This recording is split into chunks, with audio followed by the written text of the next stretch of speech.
Merci. Ah bah voilà, j'aurais pu C'est faire parti, ça ça. enregistre. Ça enregistre. C'est bon, Merci merci. Nadine. Merci pour l'introduction et merci à nous, que Corinne et Nasser, d'avoir Mm. répondu positivement à notre invitation. Je vous présente mais très rapidement le projet, comme ça on laisse le temps à nos intervenants de déployer leurs pensées. En fait, moi je co-dirige le projet de recherche Entraide et crise avec Véronique de Geoffroy du groupe URD, un think tank qui a 30 ans d'expérience en humanitaire dans le monde entier. Et on a ce projet, on a créé ce projet il y a 2 ans pour essayer de caractériser, de découvrir les leviers, les paramètres qui font que quand il y a une crise, une catastrophe, il y a de l'entraide qui émerge. Et dans quel contexte, dans quelle mesure ça émerge et ensuite ça dure ou pas. Donc, le focus de nos recherches, enfin la première partie, on va dire, du projet, c'est des recherches. On a fait des terrains dans le monde. Il y a 6 terrains. C'est de la recherche opérationnelle. On allait poser des questionnaires de type anthropo, semi-qualitatif. Et on est revenu de ces terrains avec beaucoup de résultats que nous sommes en train de traiter. À l'issue de cet été, je pense, à la rentrée, en septembre-octobre, on aura fait le rapport final et on rentre dans la deuxième phase qui sera la diffusion de ces informations, de ces découvertes pour rendre le projet opérationnel, c'est-à-dire, un, pour les individus, les citoyens, les habitants, pour qu'ils puissent sans capacité à réagir, à s'organiser, à s'entraider avant même l'arrivée des secours en cas de crise. Ça, c'est le premier axe. Et le deuxième axe, c'est d'arriver à bien articuler ces phénomènes d'auto-organisation, d'entraide, avec les secours lorsqu'ils arrivent. Donc, ça implique aussi une modification de la doctrine des secours. Voilà, donc on se focalise sur l'entraide.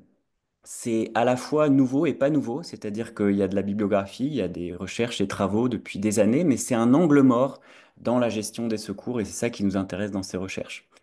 On a fait donc 6 terrains dans le monde. Il y en avait 3 en France, à l'île de la Réunion, dans la vallée de la Roya, où j'ai eu la chance de rencontrer Anouk, et qui nous a initiés à cette thématique du genre et de l'invisibilisation des femmes dans ces phénomènes d'entraide, d'auto-organisation et de gestion de crise.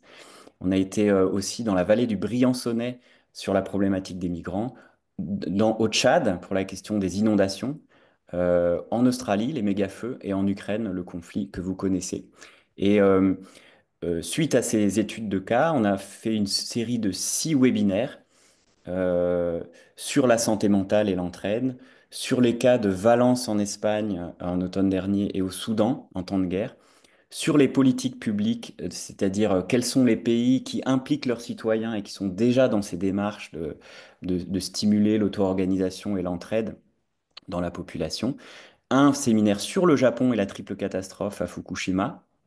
Et enfin, le dernier webinaire, c'est celui d'aujourd'hui sur la question du genre. Une dernière précision pour lancer ce webinaire, pardon, c'est la question des définitions. On pose ici comme cadre que l'entraide, c'est un acte.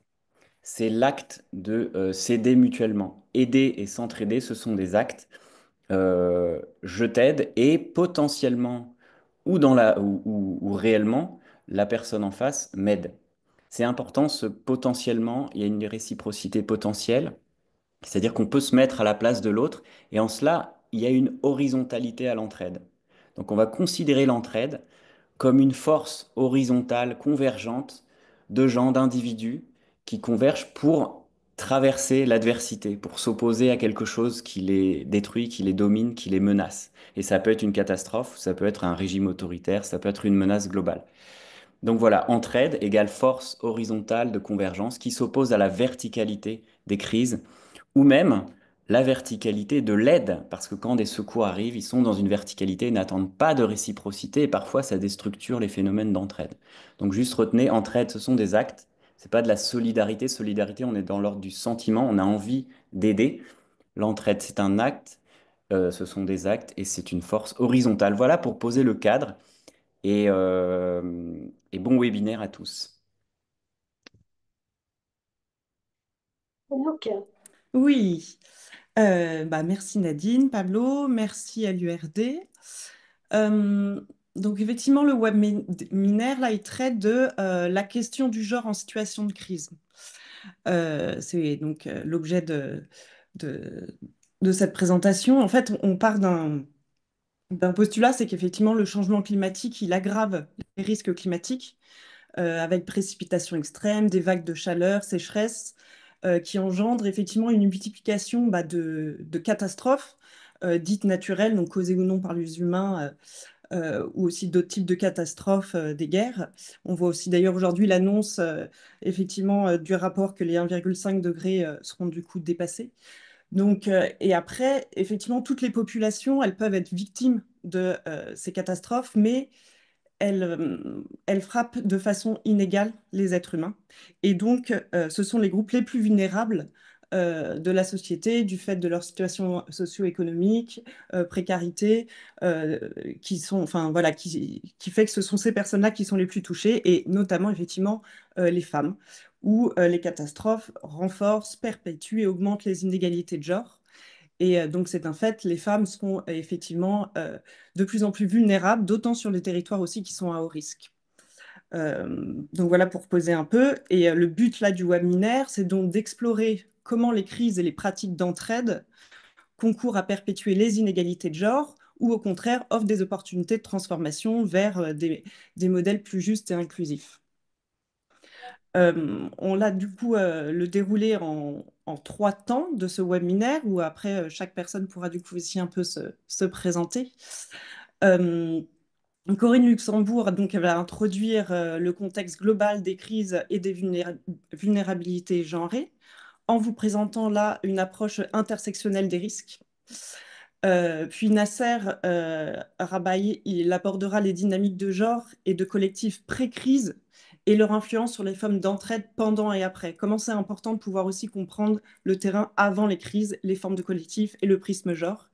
Et il vous présentera donc son travail sur la production de la vulnérabilité des femmes rurales agricultrices dans les Suds. Et pour ma part, ensuite, pour rendre visibles les processus qui renforcent les inégalités de genre en contexte de crise, je terminerai en vous présentant là une étude de cas sur la vallée de la Roya où j'habite et où j'ai vécu la tempête Alex, sur là les processus d'invisibilisation des activités qui sont réalisées justement par les femmes en post-catastrophe climatique. Voilà pour la structure de ce webinaire et je vais laisser la parole à Corinne Luxembourg pour cette première partie. Et bonjour et merci beaucoup de cette invitation pour ce webinaire. Alors effectivement, dans ce qui a été proposé, j'ai un petit peu resserré, enfin, ou élargi, je ne sais pas. Vous verrez, plutôt que seulement les questions de genre, les questions, une approche intersectionnelle du risque. Et donc en le prenant avec plusieurs approches un peu théoriques pour essayer de cadrer un peu les choses. Alors, est-ce que J'ai un souci pour faire avancer. Je suis c'est désolée. ballon? Je arrête le partage, je le remets, hein. Ok.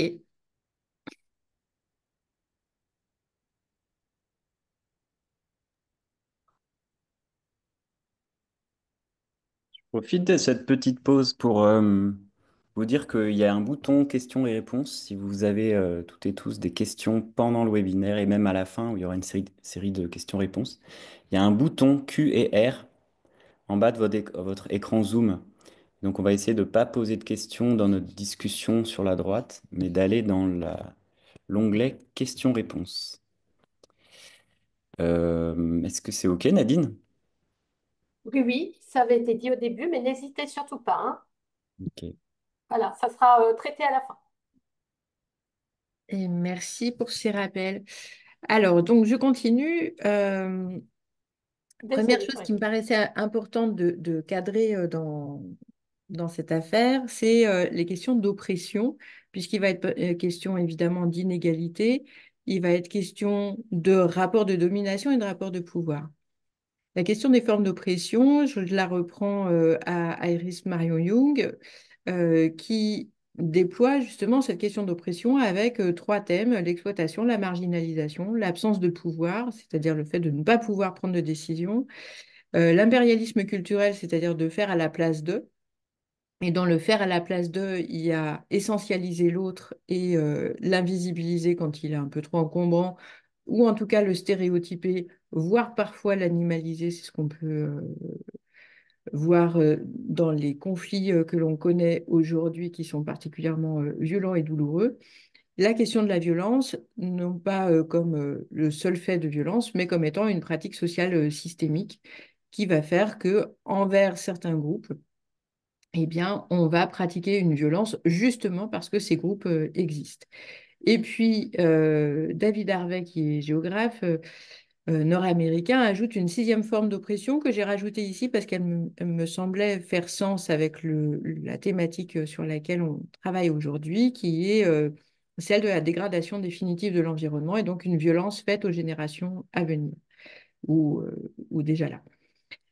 Euh, Là-dedans, donc on a dit qu'on insistait principalement sur la question du genre, et la question du genre, on va le définir comme étant un rapport social, c'est-à-dire une construction sociale, certes entre les hommes et les femmes, mais c'est pas tellement ça qui est le plus important, entre des statuts, entre des rôles masculins et féminins, et sur les différences perçues entre les sexes. Je vous ai mis ici deux citations, celle de Joanne Scott et celle de Laure Bérény. Alors l'une est historienne, l'autre est sociologue. Euh, les deux insistent sur une chose qui est absolument fondamentale, c'est que la question du genre, c'est d'abord quelque chose qui est hiérarchisé, qui est asymétrique et qui induit des rapports de pouvoir. Et ces rapports de pouvoir, on va se rendre compte que bah, dès lors qu'on va les mettre en place, la question de l'invisibilisation va entrer dedans, mais pas seulement, que ça va aussi se traduire par tout un tas de stéréotypes et que ces stéréotypes ont des conséquences sociales, spatiales, et vont aussi avoir des conséquences en termes de risque. Du coup, si on peut regarder la diapo d'après, voilà. Voilà. Ça va venir, hein, ça va venir à la fin, ça sera bon. Ben, ce sera super. La question du genre et la question du risque, en fait, elles sont intéressantes à croiser ensemble parce que justement, ça remet en question ce que c'est que le risque et ce qu'on a l'habitude de voir comme étant quelque chose qui n'existerait que quand il y a une crise et qui ferait en sorte que la vulnérabilité, elle ne concernerait qu'un petit nombre de personnes ou que des gens qui seraient déjà dans un état de grande difficulté et que donc elle serait finalement, enfin, elle ferait en sorte que finalement on n'est pas si concerné que ça. Et que ce qui amène justement à ce grand étonnement qu'on peut avoir de façon assez régulière dès qu'une catastrophe a lieu, parce qu'on n'est pas préparé à la vulnérabilité, ou en tout cas à être en état de vulnérabilité.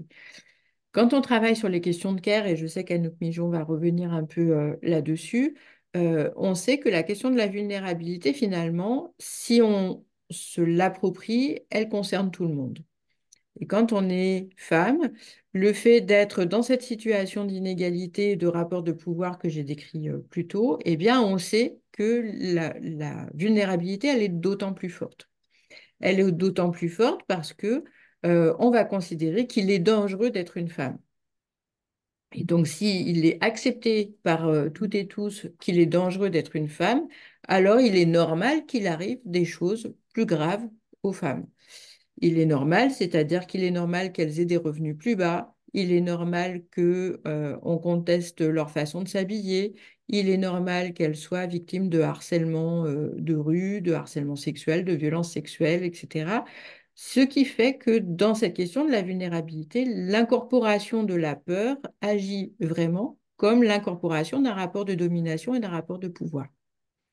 Et donc, on va se rendre compte que cette peur, à partir du moment où elle est incorporée, eh bien, on va agir avec, c'est-à-dire qu'on va aussi s'empêcher un certain nombre de choses ou empêcher les autres femmes d'accéder à certaines choses. Par exemple, d'aller à la piscine pour apprendre à nager. Par exemple, de monter sur un vélo pour pouvoir être plus libre et plus disponible. Par exemple, de se mettre dans des situations qui, a priori, ne seraient pas dangereuses et ne sont pas vécues comme étant dangereuses par les hommes, mais qui vont être vécues comme potentiellement dangereuses par les femmes. Ce qui fait que à partir du moment où on a tout ça, on va se rendre compte aussi que l'accès à l'éducation, à un certain nombre de choses qui peuvent être évidemment importantes en temps de crise, par exemple, vont accentuer les inégalités. Si on a moins de revenus, si on a moins de disponibilité d'argent, etc., si les stéréotypes font que c'est aux femmes de s'occuper majoritairement des enfants, eh bien, on se rend compte que ces inégalités vont être d'autant plus accentuées. J'ai dit tout à l'heure que c'était une approche intersectionnelle de ce que racontait la vulnérabilité. Tout ce que je vous raconte là pour les femmes fonctionne évidemment pour les personnes racisées. Si on est une personne racisée, la question de la vulnérabilité, elle est évidemment induite et évidemment vécue avec d'autant plus de force. Ça veut dire qu'être victime du racisme, eh bien, ça peut être une violence physique, ça peut valoir la vie. On l'a vécu il y a très peu de temps encore quand un voisin a décidé de tuer une personne juste parce qu'elle était musulmane. Euh, c'est toutes ces choses-là qui font que l'accentuation de la vulnérabilité va se trouver croisée avec un certain nombre d'autres choses.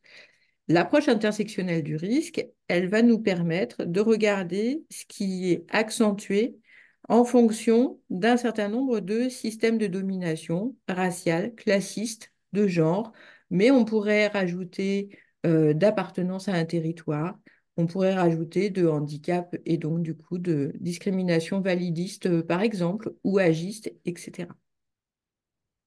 Donc, on va regarder très rapidement quelques éléments supplémentaires. Ah, hop, voilà. Pour voir comment agissent justement les stéréotypes de genre sur les pratiques spatiales. Ici, c'est des travaux que j'ai menés à Gennevilliers entre 2014 et 2020, ce qui me permet de vous rappeler que Gennevilliers est le centre du monde, parce que ça, si je ne le dis pas, c'est que l'intervention est mauvaise, donc là, c'est bon.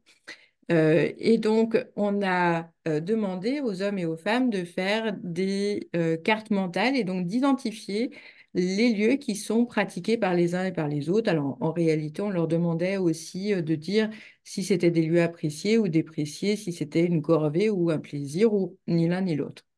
Peu importe l'objet de cette diapo, c'est de vous montrer les lieux qui sont cités par les hommes et par les femmes. Ce qui ne veut pas forcément dire que ce sont les lieux fréquentés à la même hauteur que les pourcentages que vous avez là, mais ce sont les lieux qui sont cités sur les cartes mentales, c'est-à-dire ce qui reste à l'esprit et dans la façon de vivre le quotidien.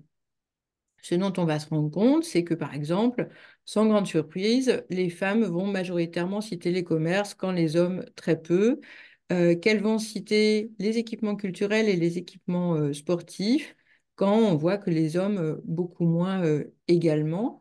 Et puis, on va se rendre compte qu'on a des choses qui sont à peu près équivalentes, comme les espaces végétalisés, par exemple, ou les démarches administratives qui sont évidemment vécues par les uns et par les autres.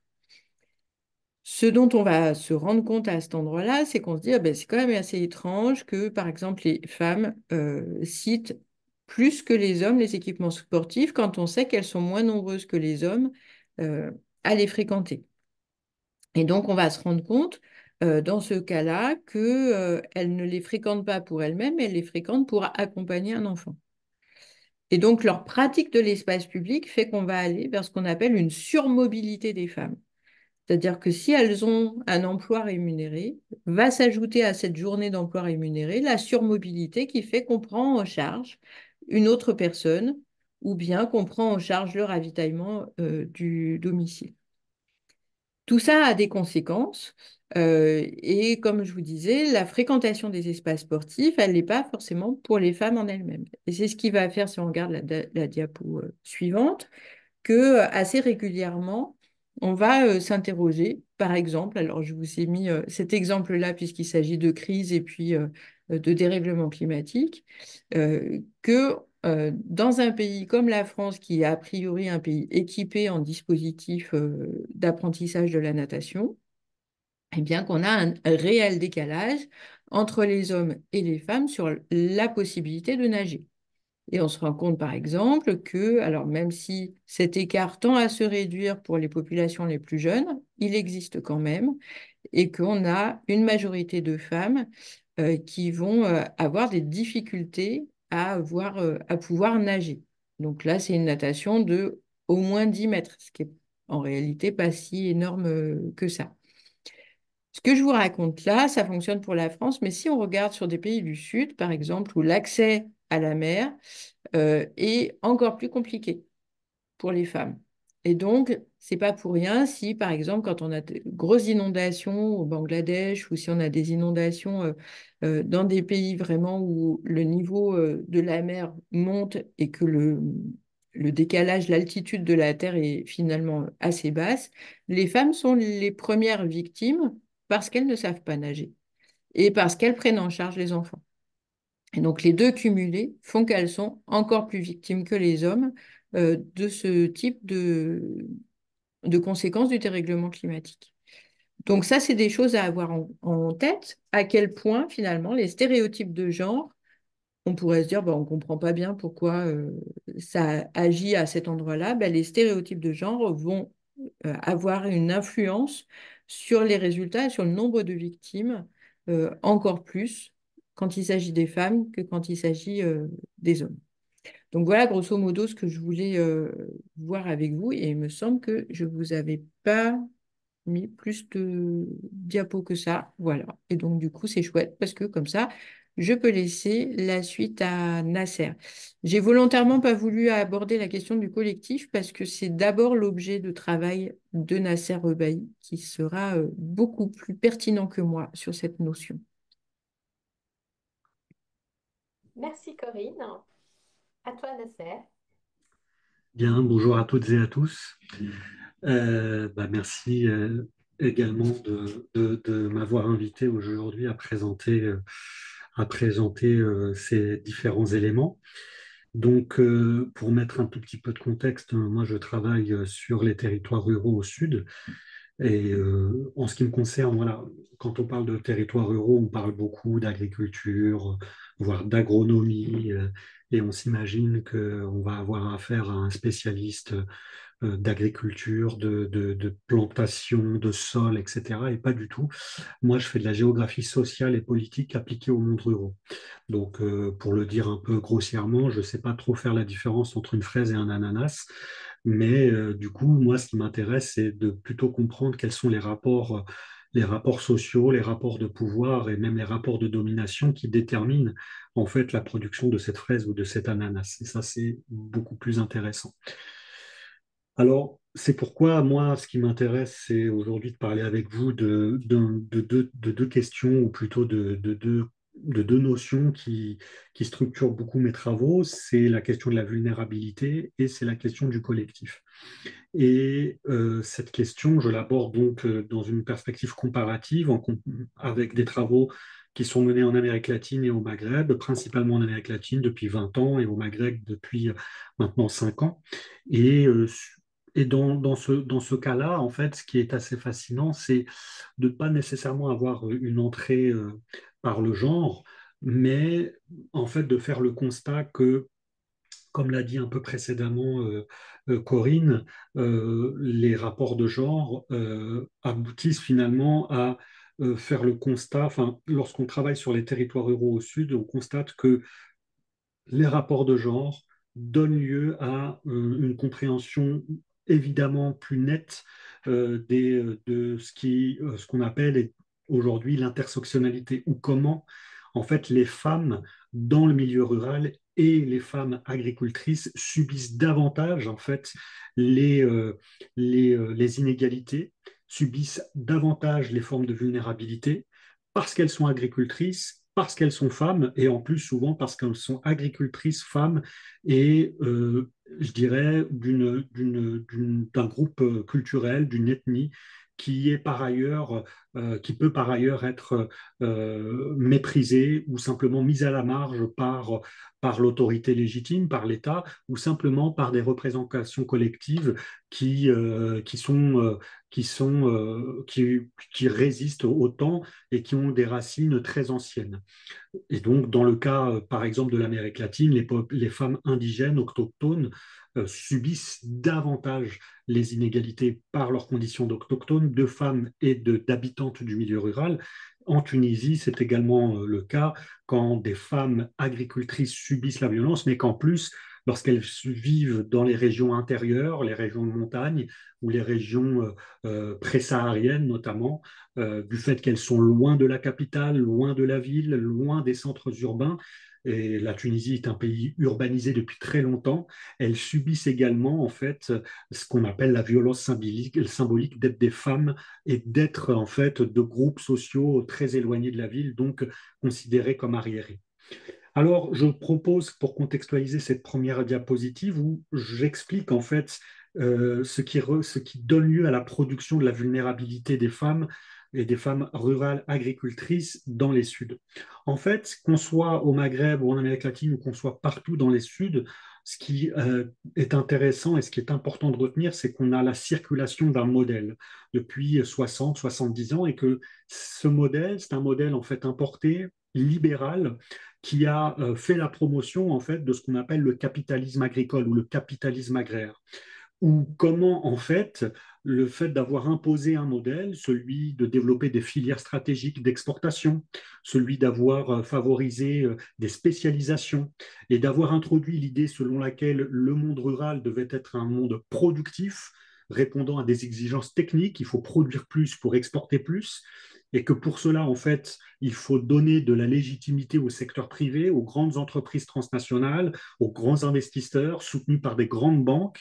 Eh bien, en fait, tout cela a donné lieu au fait qu'on a, dans le discours, méprisé l'agriculture paysanne, que dans ce cadre-là, on a donné toute légitimité au capitalisme et au pouvoir privé, et que dans ce cas-là, on a donc légitimé ou rendu normal, en fait, la dépossession des populations rurales, l'installation d'inégalités foncières et d'inégalités dans l'accès aux ressources.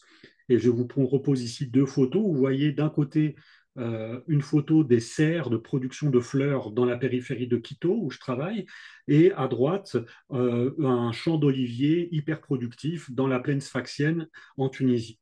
Et dans ces deux situations, en fait, ce qu'on appelle la modernisation agricole, en fait, elle affecte plus particulièrement les femmes. Pourquoi? Parce qu'on s'aperçoit que si le productivisme agricole, qui repose, comme je le dis, sur des cadres libéraux et donc sur la légitimation du modèle capitaliste de production des territoires et de production agricole, dans ce contexte-là, ce sont toujours les femmes qui souffrent davantage. Pourquoi? Il faut rappeler que il y a aujourd'hui 1,2 milliard de personnes qui souffrent de la faim dans le monde et parmi ces personnes, 800 millions sont des paysans des Suds, ce qui est considérable. Sauf qu'on oublie toujours de dire que dans ces 800 millions de personnes, ce sont principalement des femmes qui souffrent de la faim. Pourquoi? Parce que dans les Suds, la précarité de l'agriculture et des territoires ruraux, justement, dans un contexte libéral, fait que les hommes émigrent, les hommes vont travailler en ville, les hommes quittent l'exploitation et donc ne sont plus confrontés aux tâches agricoles. Les femmes restent dans l'exploitation et travaillent. Elles sont donc confrontées à une double précarité, la précarité économique, elles travaillent sans être payées, ou alors elles sont confrontées à une précarité alimentaire, c'est-à-dire que comme tous les habitants des campagnes des Suds, elles souffrent de la faim de manière chronique ou de manière je dirais, plus séquencée, lorsqu'il y a des crises, notamment lorsque ça a été le cas en 2008. Précarité économique, précarité alimentaire, précarité dans l'accès aux ressources, elles sont là, elles travaillent le sol ou le peu de sol qui reste, mais en plus, elles sont dépossédées par des agro-industries, elles sont délégitimées par des États centraux qui préfèrent donner l'avantage dans l'accès à la terre, l'accès à l'eau à des grandes entreprises, et donc finalement, elles sont les premières victimes de la violence politique engendrées par la modernité agricole et par le libéralisme international, et en plus, elles en subissent les conséquences en étant au premier rang, elles ne sont pas payées, elles ne sont pas payées pour ce qu'elles produisent, et en plus, elles souffrent de la faim. Lorsqu'elles sont intégrées dans le modèle agricole capitaliste, comme vous le voyez dans la photo de droite là, avec les ouvrières agricoles en Tunisie, on s'aperçoit qu'elles elles constituent la force de main-d'œuvre. Pourquoi? Parce que les hommes, eux, sont prolétarisés dans des tâches plutôt industrielles, dans des tâches urbaines, dans la construction, ou alors émigrent à longue distance. Les femmes, elles, demeurent en fait le lumpen prolétariat, elles demeurent vraiment la base de la main-d'œuvre peu qualifiée du modèle agro-industriel, tout en étant peu payées. Pourquoi? Bien parce que pour légitimer en fait le modèle capitaliste et les intérêts privés, les États des Suds, en plus de donner accès aux ressources, à la terre, à l'eau, en plus, mettent en place des modèles ou mettent en place des cadres de législation du travail qui favorisent en fait l'absence d'heures minimales de travail, de salaire minimum et surtout qui préconisent l'interdiction des syndicats. Donc vous avez en fait une accumulation de facteurs produisant la vulnérabilité des femmes, leur fragilité, leur stigmatisation, et donc qui expriment, ou en tout cas qui expliquent le fait qu'elles sont les premières à souffrir de la faim, à être en carence alimentaire et donc à avoir des maladies chroniques qui se voient sur elles à longue durée, et qui en plus, en fait, avec des conditions économiques qui ne leur permettent pas en fait d'accéder à un ensemble d'équipements ou à un ensemble de services ou à un ensemble de biens du quotidien qui font que, en dépit d'un travail exigeant quotidien, que cela soit dans un contexte de prolétarisation ou sur leur exploitation, eh bien, elles pourraient sortir de cette précarité. Donc, en fait, elles subissent de multiples niveaux de violence. Et tout cela, comme je le dis, dans un contexte où il y a une pression sur les ressources, il y a une perte de souveraineté alimentaire et une précarisation des territoires ruraux. On oublie toujours, quand on parle de ces généralités, de dire que ce sont les femmes qui souffrent d'abord. Ça, c'est pour le contexte. Si on passe à la suite, il y a néanmoins un motif d'espérance. Et c'est là le basculement. D'un point de vue méthodologique, mes recherches, elles cherchent à comprendre qu'il y a derrière cela, néanmoins, des formes de contestation. Et comme on le voit en sociologie, comme Siegel l'explique, en fait, c'est que le conflit n'est pas une pathologie, en fait, des rapports sociaux, c'est au contraire une manière d'engager un changement social. Et j'intitule cette diapositive Femmes résistantes parce que là encore, il y a deux vérités à rétablir. La première, c'est que si vous voyez la carte en haut à gauche qui montre en fait, qui est tirée de l'Atlas en ligne et en accès libre, l'Atlas de justice environnementale, qui montre tous les conflits sociaux environnementaux qui ont eu lieu dans le monde actuellement, vous voyez qu'en réalité, dans les pays des Sud, et même dans tout le monde, on a un très grand nombre de conflits qui montrent qu'il y a, d'un point de vue de l'échelle depuis l'échelle locale, et je dirais même dans les milieux populaires, une forte contestation de cet ordre libéral et qu'on a du mal à mesurer en fait dans la mesure où ces contestations sont assez peu visibles en fait dans les connaissances quotidiennes, ordinaires de la presse grand public. En réalité, il y a une effervescence très forte dans les pays des Sud de contestation de cet ordre libéral. Sauf que la deuxième vérité à rétablir, c'est que ce sont les femmes qui sont au cœur de ces contestations. Pourquoi? Parce que justement, comme je l'ai dit juste avant, ce sont elles qui sont au cœur à la fois des processus productifs. L'agriculture paysanne qui demeure, c'est d'abord des femmes qui travaillent au champ. Et dans les modèles agro-exportateurs ou productivistes, ce sont des femmes qui sont employées et précarisées. Ce sont donc elles qui sont à la base des contestations. Et elles sont donc tellement à la base des contestations qu'elles donnent lieu finalement au renouvellement du savoir politique et de la configuration des discours politiques sur la contestation. En Amérique latine, par exemple, moi j'ai travaillé sur les patrimoines alimentaires et pas seulement et pas du tout dans une lecture un peu romantique où les patrimoines alimentaires c'est pour faire joli et c'est sympathique. Non, au contraire.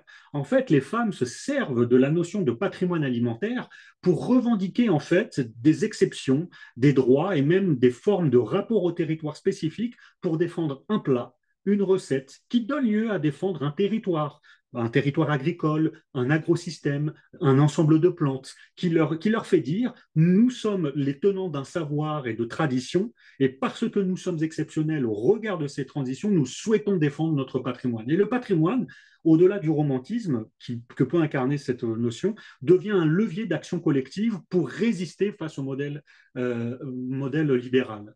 Et tout cela s'articule avec la notion de tournant éco-territorial qui est développée par Maristella Svampa, où elle explique que les organisations locales, et les femmes en particulier, s'organisent pour défendre le droit au territoire et les enjeux environnementaux dans les territoires des populations mobilisées. Il y a donc aujourd'hui l'agriculture, l'alimentation et l'environnement qui servent pour les femmes pour se mobiliser, s'organiser et contester et produire depuis la base un discours politique contestataire sur la base d'organisations collectives. Exactement ce que l'on voit en Tunisie d'ailleurs. En Tunisie, où je vous ai parlé de la forte précarisation des femmes en contexte rural, on s'aperçoit que malgré cela, la Tunisie, dans les pays du Sud, fait partie en fait des pays qui innovent depuis le rural, depuis les périphéries, parce que les femmes produisent un discours collectif autour du besoin d'être protégées dans leurs activités, d'un retour plus fort de l'État, d'une protection de leur travail, d'une réglementation de leurs tâches et d'une réglementation des rapports avec leur employeur. Et c'est pour ça qu'émerge en Tunisie, dans le contexte post-révolutionnaire, où tout n'est pas si rose, quelque chose qui est malgré tout à souligner, c'est l'émergence de syndicats 100% féminins de travailleuses agricoles qui montrent qu'il y a un basculement dans les milieux ruraux où les femmes se politisent et politisent leur action pour justement faire valoir leurs spécificités dans les mondes ruraux et dans le travail agricole. Par la suite, donc,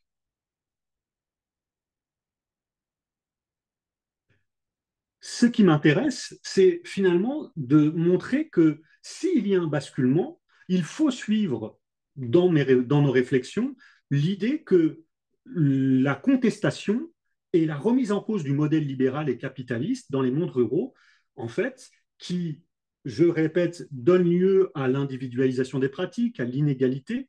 En fait, le libéralisme qui légitime le libéralisme, c'est une manière de produire un monde où il n'existe plus justement de solidarité, il n'existe plus de collectif, il n'existe plus de forme de réciprocité, puisque le modèle libéral qui accorde des privilèges au secteur privé, on lui donne la terre, on lui donne de l'eau, il a la possibilité de déposséder les populations, et finalement on rentre dans des logiques individualistes de compétition pour les ressources et pour la production. En fait, le modèle libéral a pour objectif invisible, silencieux, de casser les liens sociaux, de légitimer l'individualisation et donc de fragmenter les sociétés, de casser les formes de solidarité qui peuvent exister ou qui ont pu exister dans des formes pré-capitalistes. Du coup, la remise en cause du modèle libéral et la lutte contre la vulnérabilité, c'est finalement tenter de basculer dans ce que certains auteurs appellent une postmodernité. Oublier la modernité du modèle libéral, la supposée modernité du modèle agricole, et revenir à une postmodernité qui, en fait, s'appuierait sur des relations sociales fortes. Il faut penser les territoires dans leur spécificité, avec des relations sociales fortes au niveau local, ce qu'on appelle une géométrie flexible, qui donne lieu au fait que, en fait, pour produire de manière durable le développement des territoires, pour revenir à des modèles politiques et sociaux plus solidaires qui s'intéressent aux droits, aux légitimités et aux aspirations populaires, il faut revenir à des systèmes d'acteurs toujours innovants qui prennent lieu, qui s'inscrivent dans des contextes locaux toujours spécifiques. C'est ce que donc Antôme et Giraud écrivent en disant repenser la production des territoires avec une géométrie flexible de type postmoderne, pouvant accompagner la complexité liée aux multiples ancrages et périmètres territoriaux des réseaux d'acteurs. Et ça me donne l'occasion à moi donc d'introduire l'idée de collectif. En fait, la remise en cause de la modernité actuelle du libéralisme et de la normalisation du capitalisme dans les milieux ruraux dans les Suds, mais aussi dans les Nord en réalité, c'est de construire l'idée qu'un autre modèle existe si l'on s'appuie sur la production de collectifs. Et les collectifs permettront de réinvestir les territoires à partir de nouvelles aspirations, le fait d'être solidaire, d'être structuré, de considérer la solidarité comme un élément, un facteur ou un indicateur de la bonne santé du territoire, plutôt que de penser à l'individualisation des pratiques. Je reviens d'ailleurs sur la définition qui a été faite, c'est une parenthèse un peu spontanée, sur la définition qui a été donnée tout à l'heure sur l'entraide. L'entraide, elle est structurante en fait. Et effectivement, il y a des relations de réciprocité, mais l'entraide, elle a pour fonction d'être structurante, c'est-à-dire qu'elle a pour fonction d'établir comme norme la règle, le fait que l'individu n'est jamais au-dessus du collectif et que par l'entraide, nous allons structurer des relations qui vont nous permettre de dépasser toutes nos contraintes, gérer des ressources, de redistribuer la création de richesses et faire face à des dangers potentiels. Il y a l'idée de structuration qui est nécessaire dans l'entraide. Et lorsque l'entraide disparaît, justement, les sociétés sont déstructurées. Et donc, c'est pourquoi je parle d'entraide ici en me rattachant à l'idée de collectif. Et le collectif, c'est une notion que moi, j'ai développée avec une collègue, Céline Rimbert, qui travaillait sur le Brésil et moi sur l'Équateur. Et à partir de la comparaison de nos terrains latino-américains, dans différents contextes, on s'est perçu que quand il y avait des collectifs d'hommes ou de femmes, eh bien, on s'aperçait qu'il y avait finalement une sorte de bonne santé des territoires, avec justement la redistribution des revenus, l'innovation économique et plus de solidarité qui donnait lieu à une capacité des groupes à faire face à des dangers potentiels. Et donc, la définition de collectif, c'était ça, des acteurs coordonnés pour protéger, gérer ou valoriser une ressource ou un ensemble de ressources pour contribuer au développement durable de leur territoire. Et ça donne lieu ou ça fait écho à tout ce que l'on pense aujourd'hui sur l'idée de transition. Moi, la transition, c'est un terme avec lequel je prends de la distance parce qu'on parle toujours de transition comme une transition technique, écologique, mécanique. Mais en fait, la transition, ce n'est pas simplement le remplacement d'une matière par une autre, ou sinon on s'en sortirait plus pas. En fait, la transition, c'est plutôt de voir comment on peut engager de nouveaux modèles, notamment des modèles ruraux et agricoles, à partir de nouvelles organisations qui visent justement à plus de solidarité et plus d'entraide. Et donc, je vous montre trois petites séquences maintenant. La première séquence, c'est pour vous parler de femmes créatrices. Les femmes créatrices, je les ai vues en Équateur, où justement, quand on voit ici les différentes photos, comment, en fait, à partir d'une situation de forte précarité dans le sud des Andes équatoriennes, dans la périphérie de Cuenca, une situation où il y avait une forte émigration masculine, une précarité économique et alimentaire des paysannes qui demeuraient seules dans les exploitations, en fait, l'idée a été de changer le modèle à contre-courant de l'idée libérale qui s'est généralisée en Amérique latine depuis 50 ans, avec une municipalité qui a décidé de changer les pratiques. Comment? Eh bien, d'abord, d'intervenir dans les espaces ruraux, donc intervention institutionnelle, ne pas laisser les acteurs privés seuls dans l'espace rural, recréer un contact en formant les agricultrices à l'agroécologie, et pour les former à l'agroécologie, former des groupes de producteurs qui permettent la diffusion de savoir, qui donnent lieu donc justement à la diffusion de pratiques, au partage de savoir, pour installer un modèle de production qui soit durable et qui permette de couvrir les besoins alimentaires. À partir de là, on a créé un réseau de producteurs qui permettait justement aux femmes de s'articuler aux villes et donc, dans le cadre de circuits courts, d'obtenir des revenus réguliers. Tout cela a donné lieu au fait que la structuration de ces réseaux ont donné lieu à l'émergence de petits collectifs informels où les femmes en particulier ont continué ou ont renforcé leur logique de solidarité en faisant des pratiques des échanges de savoir, de techniques et d'innovation qui ont permis de généraliser les pratiques agroécologiques à l'échelle du territoire. Et ensuite, finalement, cela a donné lieu à ce qu'on appelle à la mise en dispositif de modèles agroalimentaires alternatifs. On voit bien ici que le changement ou le basculement d'approche politique a été décisif. Intervention, changement de paradigme en travaillant sur l'idée de réseau et de solidarité, émergence de collectifs qui donnent lieu à la production de nouveaux savoirs sur les relations sociales, sur les modèles de production agricole, la relation avec la ville, et finalement un processus de transition qui s'observe avec l'augmentation des revenus. Et tout cela fait écho à ce que la littérature appelle bien l'inventivité des femmes, ou finalement comment le genre peut devenir un élément structurant pour réinventer les solidarités. Parce que ces solidarités, elles se réinventent dans le cadre de groupes de travail, dans le cadre de réseaux entre femmes qui peuvent dépasser les échelles des villages, mais qui permettent de réinventer de la solidarité avec la ville pour mieux nourrir la ville.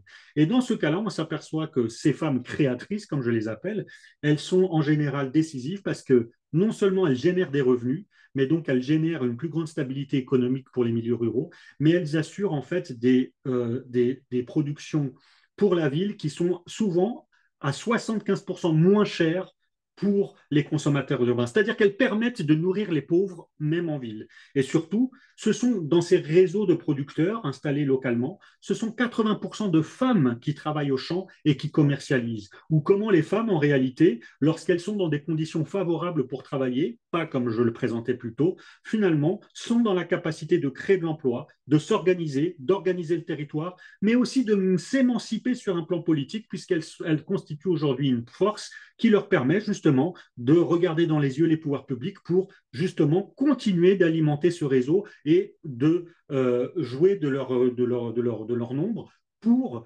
agir sur la production du territoire.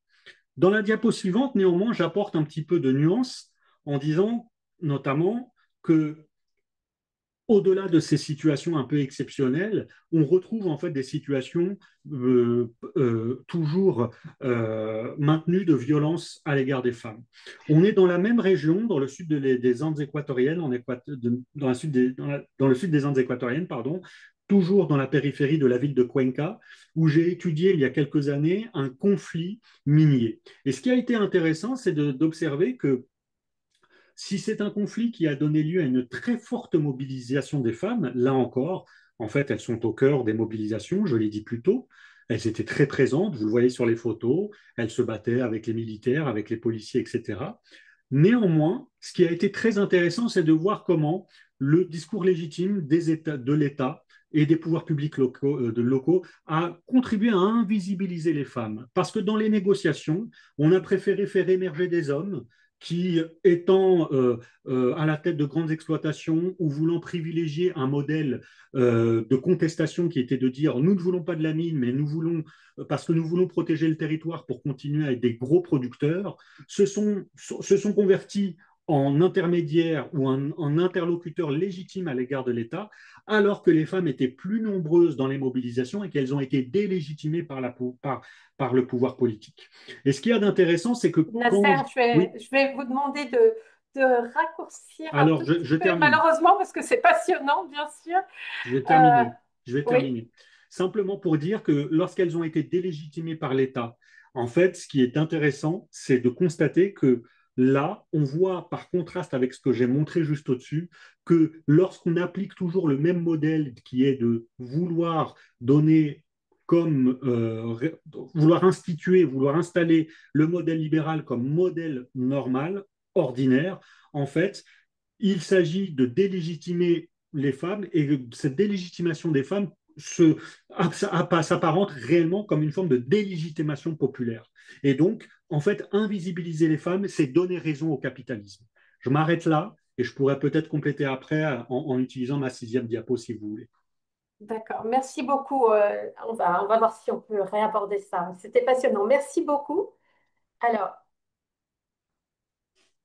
Anouk, c'est à toi. Oui, merci, merci Nasser aussi pour cette présentation. Oui, effectivement, c'est important de comprendre les modes de collectif des femmes sur les territoires pré-crise pour pouvoir après au mieux y répondre. Pour ma part, donc cette partie, je vais vous présenter mon travail en cours de thèse et qui est là un focus sur la tempête Alex dans la vallée de la Roya, donc où je vis, où j'ai dit aussi en introduction qu'effectivement, donc je l'ai vécu. Donc j'ai fait partie effectivement des habitants et des habitantes qui, au lendemain de la tempête, ont été justement dans des actions d'entraide. Donc voilà, j'ai aussi participé à, à mettre en place des concertations citoyennes associatives et après j'ai participé aussi à la concertation citoyenne étatique. Ça nous a aussi amené, avec certains habitants, habitantes et une commune, à mettre en place un projet avec une association qui s'appelle Atelier Rural en Roya, mettre en place un tiers-lieu avec un accès pour une mutualisation d'espace pour des ateliers partagés, des associations, un espace d'accès aux droits, des formations à l'éco-construction. Et donc, c'est aussi tout ça qui m'a amené, moi, habitante et ayant vécu ça, et ayant vécu aussi des injustices épistémologiques, comme racontait Corinne, justement, où ma compétence était peut-être moins prise en compte parce qu'il y avait peut-être un stéréotype de lieu, parce que j'étais en ruralité ou ce genre de choses. Ça m'a amené justement à me poser la question et à aller vers la recherche. et à entreprendre une thèse sur l'importance de la prise en compte du genre dans l'architecture des territoires à haut risque, avec l'exemple des femmes bâtisseuses de la Roya. Là, je vais vraiment vous expliquer plutôt un point particulier, donc, qui est de rendre visibles certains processus, c'est ça, qui en contexte de catastrophe peuvent du coup justement renforcer les inégalités. On va essayer de comprendre c'est quoi ces processus. Et c'est vraiment dans l'idée de comprendre comment justement ces inégalités, elles s'exercent et pouvoir donc du coup les anticiper sur d'autres territoires. Donc voilà, je vous remercie pour la diapo. Donc déjà, on part Vallée de la Roya. À la frontière italienne, donc dans le sud de la France. La particularité, c'est que c'est un territoire justement qui est semi-enclavé. Donc on passe par l'Italie, on arrive en France dans la vallée de la Roya, on retourne en Italie au nord. Donc c'est un contexte aussi de montagne, donc il y a un accès qui est difficile. C'est une population 5000 habitants, donc c'est pas beaucoup, mais sur un très large territoire. Et sa population, elle est paupérisée, elle est vieillissante et souvent justement marginalisée parce que précaire, parce que rurale, donc un peu à l'écart de la société. Et on ajoute à ça que c'est effectivement un territoire à risque, séisme, inondation, éboulement, et qui est aussi, comme on le voit, effectivement, ça s'est augmenté par par le changement climatique. Là, moi, il y a quelque chose que je trouve intéressant dans l'effet marge, où on voit que du coup, ça peut vulnérabiliser, mais ici, ça peut aussi mettre en place aussi donc, des formes d'autonomie locale. Et on voit que dans la vallée de la Roya, l'effet marge, euh, il y a un fort tissu associatif, il y a un fort réseau d'interconnaissance et d'entraide qui était préexistant en fait à la crise. Et cet effet marge, il peut être effectivement propice aux formes de collectifs pré-tempête qui, comme vous l'avez vu avec là, ce qu'a dit Nasser ou Corinne, peut être un facteur important dans une réponse à une crise. Euh, donc voilà, la nuit du 2 au 3 octobre 2020, donc là, la tempête Alex, elle a provoqué donc précipitations extrêmes, on dit des bombes climatiques. Donc, il y a eu un bilan, c'est sur 3 vallées, mais dans la vallée de la Roya, qui était la plus paupérisée, la plus touchée, il y a eu 6 morts, des impacts psychologiques importants sur les populations et destruction massive des infrastructures, routes, ponts, où la vallée devient coupée même de l'Italie au nord, et le départ de personnes. Euh, dans la vallée, j'ai identifié, ce qui est aussi structurel des crises et des catastrophes, 4 temps distincts dans cette crise qui correspondaient chacun à des formes d'organisation spécifiques et d'entraide d'entraide entre habitants, politiques publiques, tout ça donc face aux risques et aux vulnérabilités. Le premier temps, enfin même, oui, c'est celui qui est en fait avant la catastrophe. C'est donc à ce moment que la catastrophe, elle est pensée comme le risque, mais c'est encore abstrait et c'est pas encore, enfin voilà, c'est anticipé, mais c'est pas concret quoi. Après, il y a le deuxième temps qui là commence quand la tempête Alex, elle frappe. Et là, on rentre dans une phase d'urgence et qui a été hyper localisée, où en fait, la Roya, chaque village a été coupé du monde, plus de routes, électricité, télécommunications hors service. Et là, les premiers secours, ils sont assurés à la plus petite échelle de la collectivité, celle des communes, épaulée aussi forcément par une mobilisation spontanée de la société civile vers de l'entraide. Après, le troisième temps, c'est celui de l'arrivée de secours extérieurs. Donc là, la catastrophe, elle devient un sinistre qui a à réparer. Les habitants, ils sont confrontés justement à un moment à un afflux massif de ressources et de compétences extérieures avec l'État et les collectivités locales qui prennent petit à petit en fait en charge la gestion de l'urgence. Et c'est là que justement il y a aussi des enjeux de pouvoir et de gouvernance qui sont en jeu. Et après, la quatrième partie, donc là, on dit de reconstruction, on assiste à un dit retour progressif à une espèce de normalité, une réouverture des routes, des services et la remise en place justement d'un cadre de gouvernance.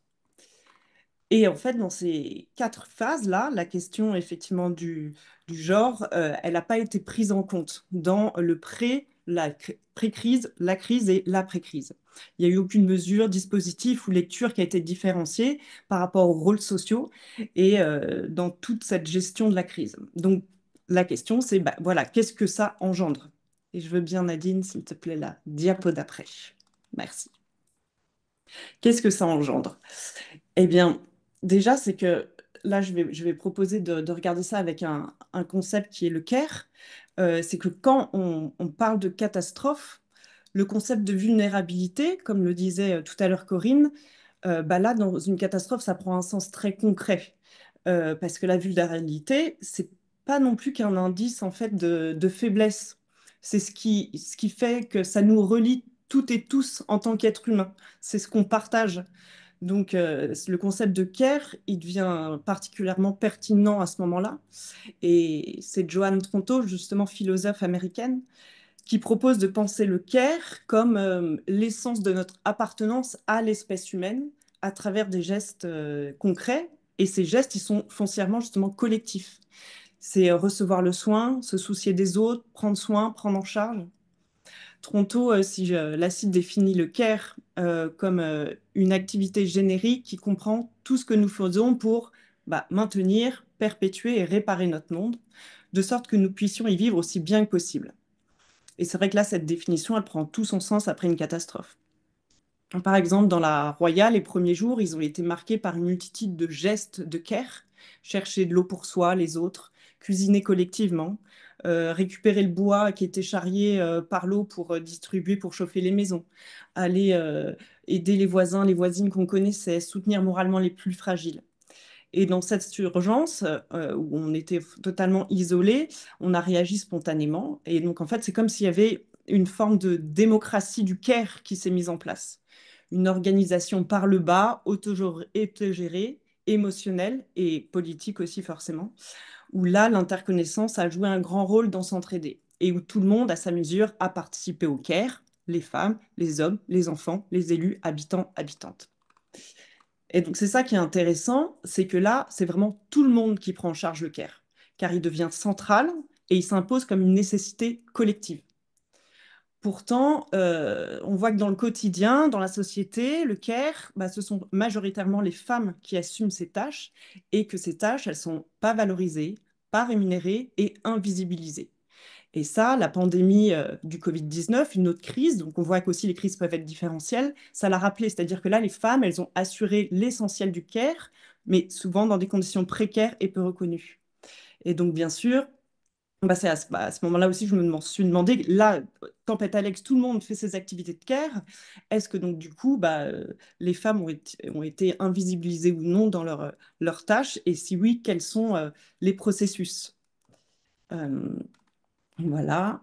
Nadine, je veux bien que tu passes la diapo d'après. Merci. Alors, pour un peu répondre à tout ça, je vais vous présenter un peu deux résultats de ma recherche qui sont sur deux temporalités de la crise que je vous annonçais en introduction. Là, ce sera sur l'urgence et après sur la reconstruction. La première chose que j'ai fait, en fait, c'est que j'ai analysé les photographies qui étaient disponibles. Voilà, c'est celle-là. C'était les photos qui sont disponibles sur Google quand on tape Tempête Alex. Et en fait, c'est dans le but de comprendre comment ont été représentés auprès du grand public et extérieur aussi à la vallée le rôle et la place des femmes et des hommes dans l'urgence post-tempête.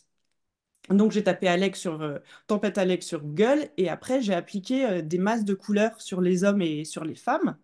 Donc ça, c'était une méthodologie qui s'appelle Topino que Corinne Luxembourg a mis en place pour pouvoir justement faire ressortir visuellement les présences genrées dans l'espace. Donc là, ça me sert pour la tempête Alex. Et donc là, vous voyez sur cette image que les premiers résultats de la recherche, ça montre Enfin non, c'est sur une autre que je n'ai pas mise, mais au début, on a surtout effectivement des photographies qui sont du territoire qui est impacté, avec pas beaucoup de présence humaine. Et plus on zoome, et plus on voit qu'il y a des personnes humaines. Et là, quand on commence à analyser, l'analyse, ça montre la présence très majoritaire des hommes sur ces photos-là. Donc là, sur 36 photos, il y a 263 hommes contre seulement 28 femmes. Et on remarque aussi qu'ils sont majoritairement en train de réaliser des activités de care ou des prises de parole politiques et que toutes ces photos sont dans de l'espace public extérieur. Donc, pour essayer de comprendre là où étaient les femmes, j'ai commencé du coup et à voir où est-ce qu'elles étaient, dans quels espaces et quelles tâches elles réalisaient. J'ai dû rajouter sur le moteur de recherche le mot femme. Et donc là, je veux bien que tu passes sur la slide d'après, Nadine, et comme ça, on va voir effectivement les masses, voilà, de couleurs qui en fait la s'inverse. Et là, on remarque qu'elles sont majoritairement dans des espaces intérieurs, qui sont aussi publics. Ça peut être des gymnases ou des prêts dans les salles communales ou aussi privés. Et donc, voilà. Et on remarque aussi qu'elles font les mêmes tâches en fait que faisaient les hommes dans l'espace public extérieur, qui est aussi de porter assistance, porter des tris, oui, porter et trier aussi toutes les donations, les distribuer. On voit aussi qu'il y a aussi la présence là d'enfants. Donc, qu'est-ce que ça raconte? Et là, on va revenir aussi à l'introduction sur aussi les stéréotypes de genre, en fait. C'est que ça montre qu'en cas de catastrophe naturelle, les hommes, en fait, ils sont plus présents dans l'espace public que les femmes. Donc, ça construit en fait des stéréotypes de genre qui invisibilisent les activités de care que font les femmes, qui sont en fait les mêmes que les hommes dans la réponse post-catastrophe, et ça valorise le care masculin comme exceptionnel ou héroïque. À ça, il faut aussi ajouter effectivement quand même le biais que là, c'est par le média et par la photographie qui est aussi traversé par d'autres stéréotypes et de qui vient sur le terrain faire des photos ou ce genre de choses. Donc là, ça peut être aussi une multiplicité, enfin, il faut aussi ajouter ça. Et, et ce qui est intéressant, c'est que là, la tempête Alex aussi, elle a quand même eu lieu. Nous, c'était exactement pendant le deuxième confinement du Covid, qui avait été un révélateur de l'importance des activités de care réalisées par les femmes.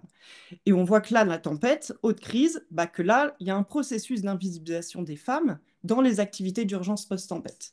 Donc, effectivement, cette construction de stéréotypes de genre, elle influe en fait les rôles et places des hommes et des femmes pour les prochaines situations de crise. C'est comme l'histoire de j'ai peur, je vais pas nager, et du coup, après, elles seront plus vulnérables par rapport à des inondations.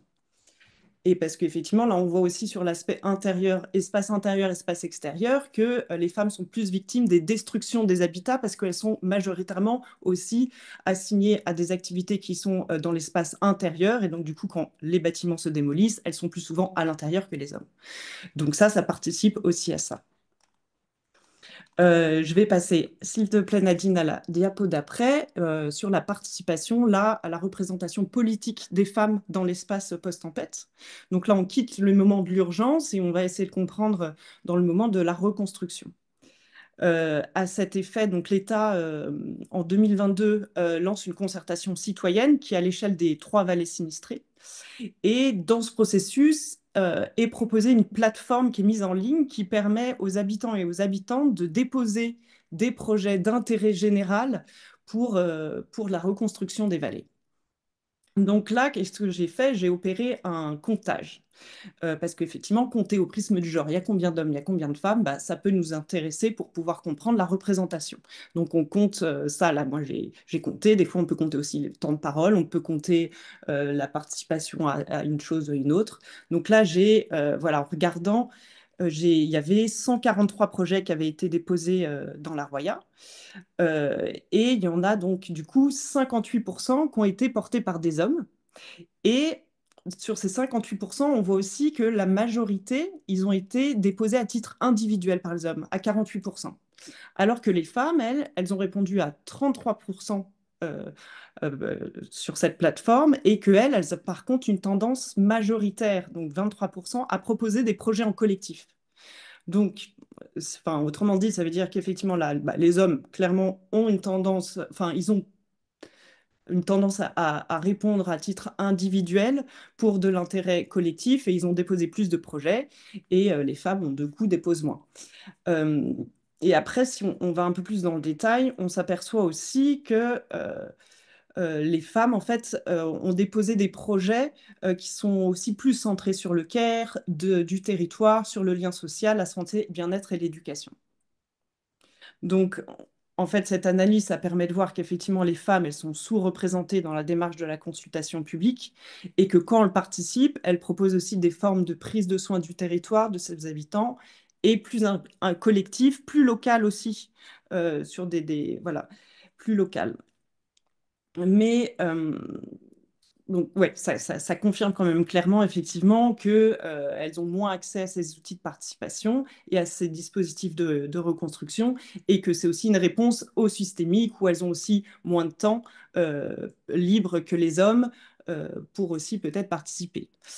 Mais cette inégalité, elle produit quand même des effets directs. C'est quoi? C'est qu'en fait, les projets qui sont portés par des hommes enfin, qui sont majoritaires et que les décideurs sont aussi une majorité d'hommes dans le monde politique, on voit que bah, du coup, ce sont eux qui vont orienter la fabrique de la reconstruction du territoire. Et donc ça pourra avoir des effets directs sur comment le territoire va être reconstruit, qui d'ailleurs est avec l'argent public où il y a autant d'hommes que de femmes qui donc du coup mettent cet argent. Et donc en fait, la reconstruction risque de profiter davantage à un genre qu'à un autre. Et donc, bah, ce déséquilibre dans la participation et la représentation politique, ça contribue à invisibiliser bah, les besoins, les compétences et les priorités des femmes, et donc à perpétuer leur vulnérabilité dans l'espace post-catastrophe climatique. Voilà pour cette partie, et je vais pouvoir conclure. Euh, donc déjà sur ces résultats que je vous ai présentés, donc ça confirme, enfin tout ça, ça confirme déjà de nombreux en fait rapports internationaux, mais ce qui était intéressant, c'est d'aller voir, d'aller mettre en lumière les processus.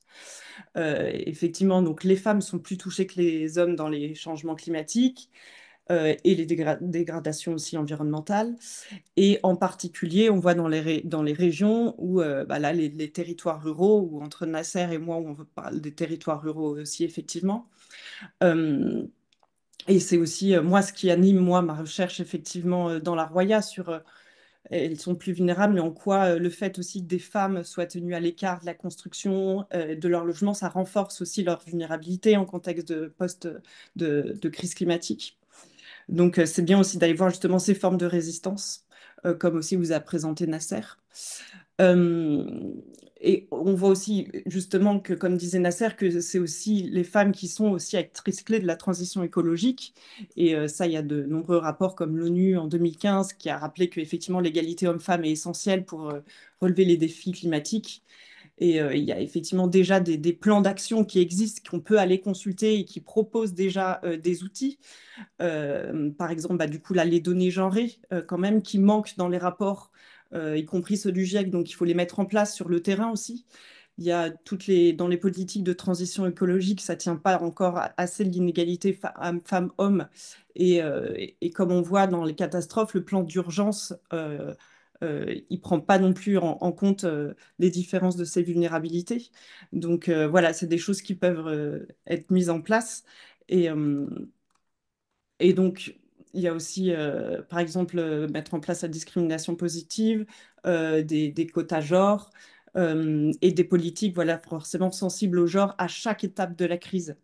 Et tout en rappelant qu'effectivement, d'intégrer une éthique du care qui place aussi le soin des personnes, des lieux, des liens vraiment au cœur des politiques euh, du risque. Et ainsi que je finirai par soutenir les formes de collectifs qui sont portées par des femmes aussi. Voilà pour conclure cette partie et peut-être enclencher sur des questions ou des rebondissements aussi de la part de Nadine, Pablo, Corinne ou Nasser. Merci.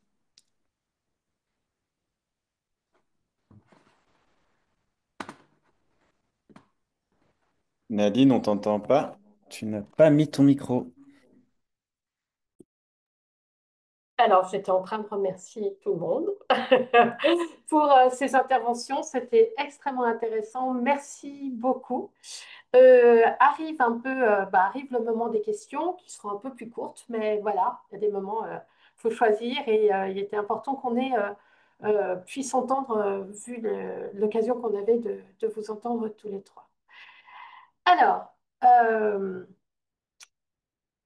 on a une question de Lydia.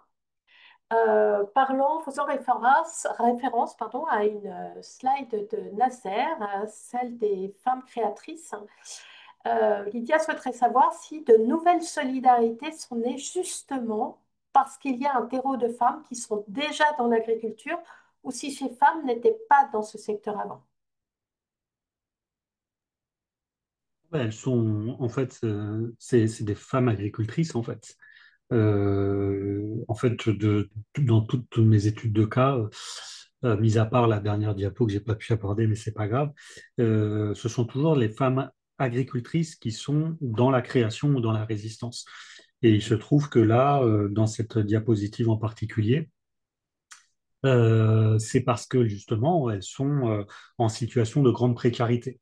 Donc, dans un contexte de très forte émigration, où les hommes sont plus là, où il y a une précarité économique et précarité alimentaire, en fait, le déclenchement de la reconstitution de la solidarité et du collectif vient du fait que les femmes se sont mobilisées assez spontanément au départ, mais ensuite de manière structurée, pour obtenir un, un espace de vente en ville, en disant nos femmes, nos maris ont émigré, nous sommes seuls à la campagne, nous avons peu de moyens, nous sommes dans des agrosystèmes qui sont dégradés, nous avons néanmoins besoin de vivre de ce qui nous reste, c'est-à-dire l'agriculture.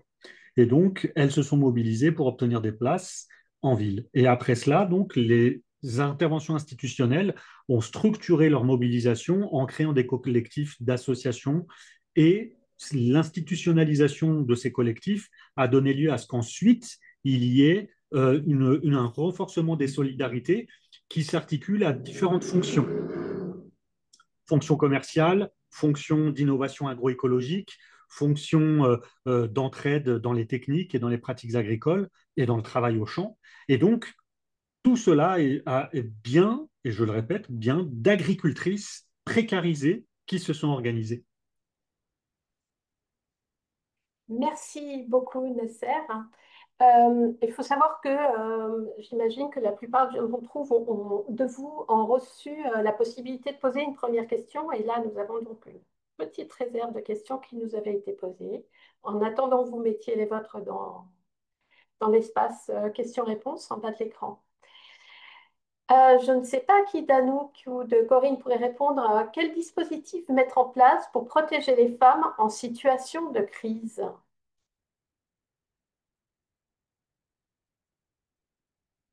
On va se cadrer sur le cadre de crise, catastrophe type naturelle. Bah, je vais laisser Anouk répondre puisque son terrain est en situation de crise Ouais. catastrophique.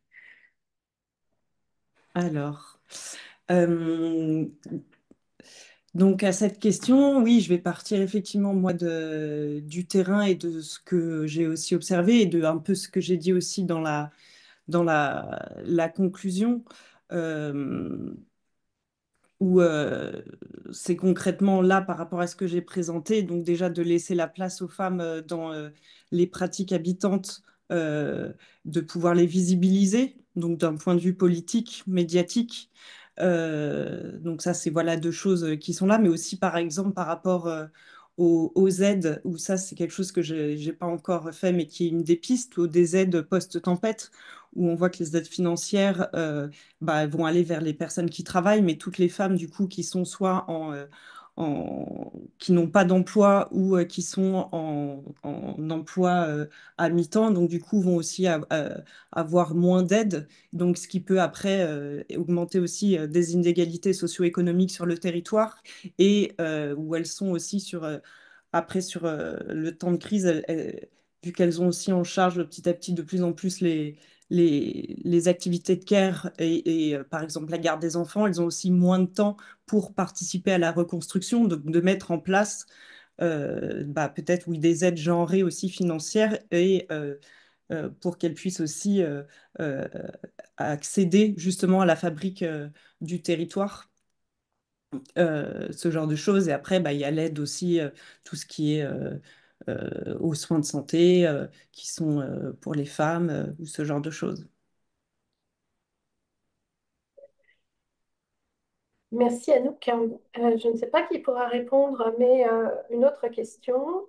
Les situations de crise accroissent-elles les rapports de genre, dans un sens ou dans l'autre finalement, ou est-ce que ça les atténue? En réalité, ça les révèle plus que Mm. ça les augmente. C'est-à-dire qu'en fait, on a un système d'inégalité qui préexiste.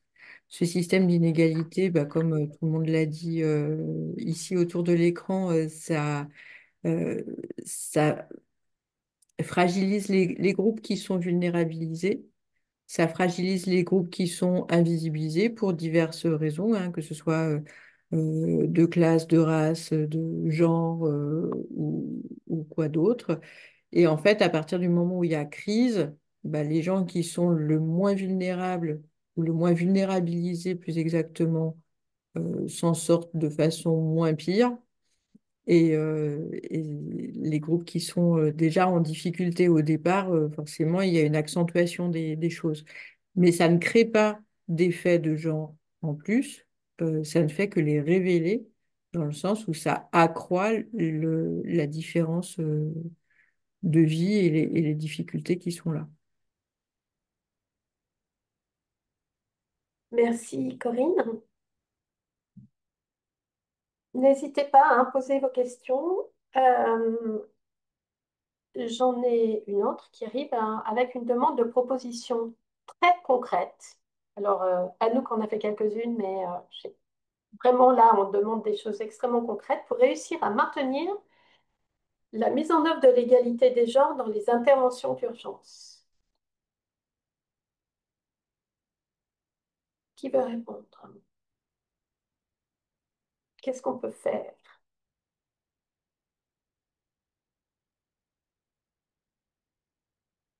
Il n'y a pas de son, hein. Ni l'une ni l'autre, ni Pardon. Corinne ni pas. En fait, sur les... non, Anouk, tu voulais répondre? Euh, Très rapidement, mais en fait, sur les dispositifs d'urgence, c'est comme sur le reste, en fait. Il n'y a pas de... À partir du moment où on comprend que la crise, c'est le résultat d'un système et de système d'inégalité et de domination. Nasser a répété à plusieurs reprises, on est dans un système capitaliste qui donc du coup produit des inégalités et donc on a aussi des inégalités donc de classe, des inégalités de genre, de race, etc.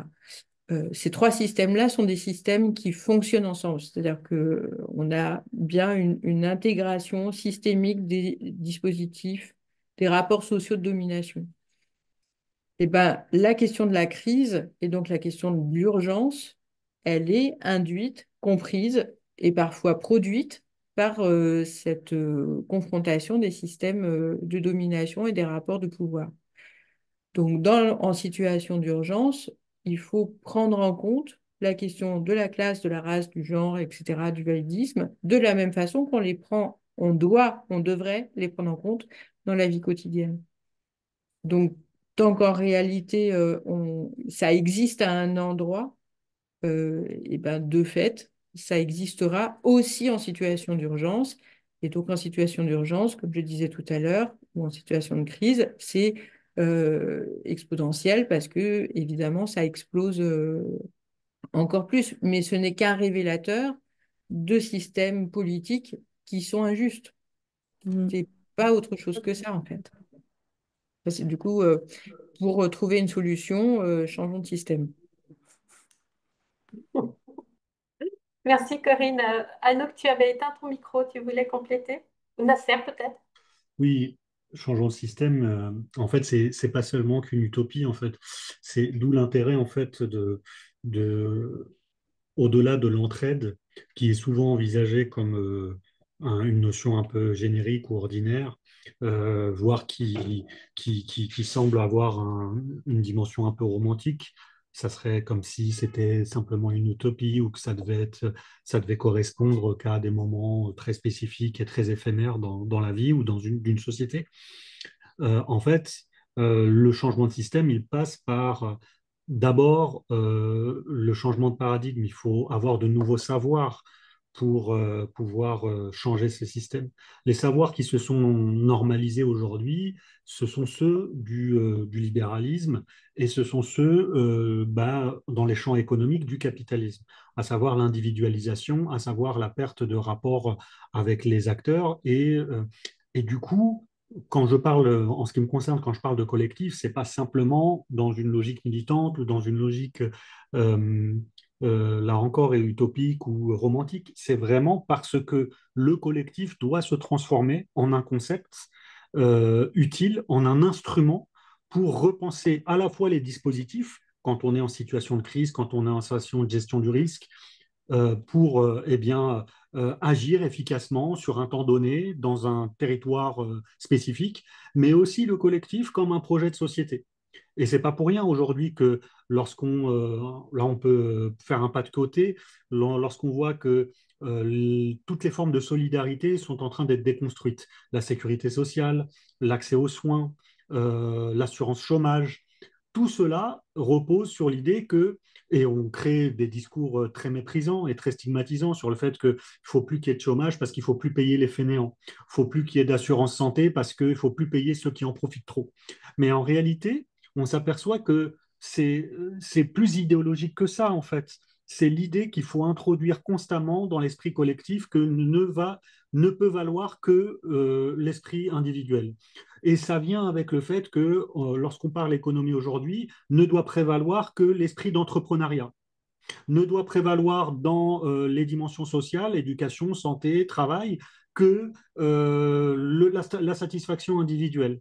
Donc, repousser l'âge de la retraite pour travailler plus, pour gagner plus. Et donc, en fait, l'idée de collectif, elle n'est pas seulement théorique, elle doit être opérationnelle, au sens où il doit être conçu dans toutes les dimensions de notre société, le travail agricole, la gestion du risque, la pratique de l'éducation. En fait, l'idée que le collectif est à la fois une idée, mais aussi un instrument pour penser des nouveaux cadres d'action et penser des nouveaux cadres de pensée. Et les deux s'articulent. Et donc, la réponse à apporter, c'est que comment on crée en fait la gestion du risque ou comment on crée en fait le, le, la réponse à cette situation de crise, eh ben, c'est simplement d'abord pour, quand on fait du travail de développement comme vous, en tant qu'organisation, ou nous de la recherche, c'est que l'instrument ou l'indicateur qui nous intéresse, c'est de penser le collectif. Quand il y a du collectif, on peut envisager que le territoire est en bonne santé. Quand il n'y en a pas, on peut envisager qu'il est vulnérable et peut-être en situation de crise. Et donc, il faut veiller à travailler sur l'effort du collectif ou sur la structuration des collectifs, et la structuration collective donne à la structuration de la solidarité et de l'entraide, ou veiller finalement à protéger ces pratiques en valorisant les bienfaits de ces collectifs, notamment les pratiques du care, la production alimentaire, l'égalité dans les revenus, la redistribution. Donc, faire du collectif un instrument autant qu'une idée et un concept. Merci Nasser. On a une question. Comment introduire une idée de collectif quand les prises de pouvoir par les individus isolés est monnaie courante dans la société ou au-delà d'un leadership favorable à tous? Comment est-ce qu'on remet du collectif finalement aujourd'hui? La dernière question, Danouche. Comment introduire une idée de collectif quand les prises de pouvoir par des individus isolés, Sans monnaie c'est-à-dire courante. c'est quoi les prises de pouvoir? Je pense que dans cette idée-là, c'est de remettre du collectif, alors que la tendance, elle est de décider pour soi ce qu'on veut pour soi, plutôt que de voir que ensemble on est plus fort, par exemple. Bah, faut revenir au kolkhoz. Je sais pas. Qu'est-ce que vous voulez que je vous dise? Non, non, mais en fait, c'est évidemment, après, c'est là où on se heurte en fait à des principes de réalité, où on s'aperçoit que les savoirs qui sont liés à l'idéologie libérale ont fortement infusé en fait. C'est-à-dire recourir systématiquement à une stratégie individuelle, etc., etc. C'est toujours frappant de se dire que les gens préfèrent payer un Uber maintenant le samedi soir quand ils sortent plutôt que de revendiquer, je ne sais pas, des transports publics en fait qui seraient ouverts toute la nuit. Et en fait, préfèrent payer individuellement un taxi tous les samedis soirs plutôt que de se dire, bah, en fait, une cotisation par l'impôt permettrait de financer en fait la prolongation des temps de transport public le soir. Donc en fait, il faut évidemment bah, penser enfin en tout cas du point de vue de la recherche et de l'enseignement, euh, toujours contribuer à la démonstration de l'intérêt du collectif. L'intérêt, il n'est pas que philosophique, pas qu'intellectuel, il est en fait même économique. Il y a une économie du collectif qui est, à mon avis, plus résiliente, plus durable dans nos sociétés. Et comment réintroduire du collectif? Bah, c'est aussi je crois aussi, et là c'est un peu libéral comme point de vue, mais une prise de conscience individuelle, le fait que chacun de nos actes doit être repensé dans un tissu de relations sociales. Et puis, évidemment, penser le collectif à travers bien, la participation en fait aux manifestations du collectif au quotidien. Donc, c'est évidemment, je reviens un peu sur ce que j'ai dit, hein, en fait, tâcher d'intégrer et de diffuser les savoirs autour du collectif et combiner cela à des mobilisations, ou en tout cas, comme le font les agricultrices au sud, tenter de contester en fait ce qui relève de la destruction du collectif.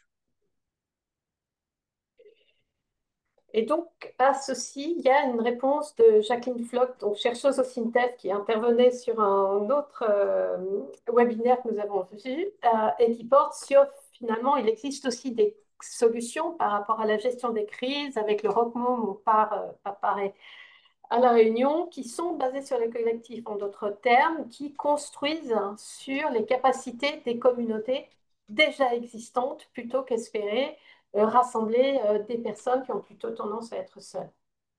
Ben, Merci, Jacqueline. évidemment, non, mais évidemment, parce qu'en fait, ce qu'on oublie de dire, c'est qu'aussi on invisibilise beaucoup le fait que l'histoire a montré que les collectifs ont montré leur efficacité, si on veut même employer un terme très libéral. Euh, En fait, on se pose jamais la question de savoir que, bah voilà, il y a, je sais pas, au Maghreb, on est dans des territoires arides où il n'y a pas d'eau. Et pourtant, il y a des sociétés qui sont installées là-bas depuis des centaines d'années. Et on ne se pose pas la question de savoir comment elles ont fait. Tout repose aussi sur des organisations sociales très fortes, de gestion des ressources, de partage des ressources, qui confirment d'ailleurs même que derrière en fait la vision orientaliste et méprisante que l'on a des sociétés du sud de la Méditerranée ou d'une manière générale des sociétés des Suds en disant qu'elles ne sont pas aptes à la démocratie, qu'elles ne sont pas aptes à l'inventivité, en fait qu'historiquement elles ont su se construire face à des contraintes en engageant la force du collectif.